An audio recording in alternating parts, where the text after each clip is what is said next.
In today's video, I'm going to teach you how to add tax in Jotform. If you've ever needed a simple way to include tax in your order forms, this walkthrough will show you a quick, reliable method that folds the tax right into your total so your customers see exactly what they'll pay at checkout. Start by opening your form in the Jotform form builder. With your form on screen, look to the left sidebar and open Form Elements, then switch to the Payment section. From here, add either a product list or a single product element to your form.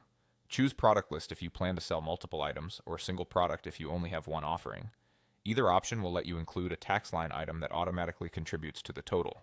Once the payment element is on the form, click it to bring up its options and select Edit Products. This opens the Product Manager where you can add and configure items. You're going to add a new product that represents your tax. Click to add a product, give it the name tax, and enter the price you need to charge, such as P120.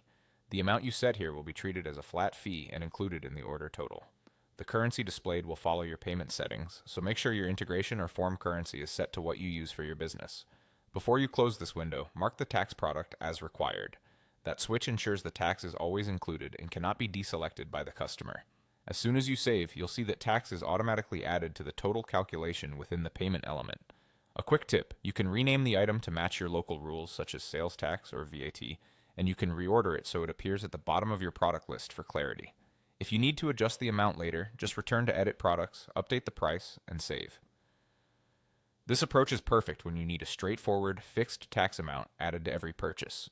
To verify everything is working, use the Preview option to view your form like a customer would. Add any product to the cart, and you'll see the tax line item included in the total automatically. That's it, your form now collects tax without any extra clicks from your customers. Save your changes, and you're ready to start accepting orders with tax included.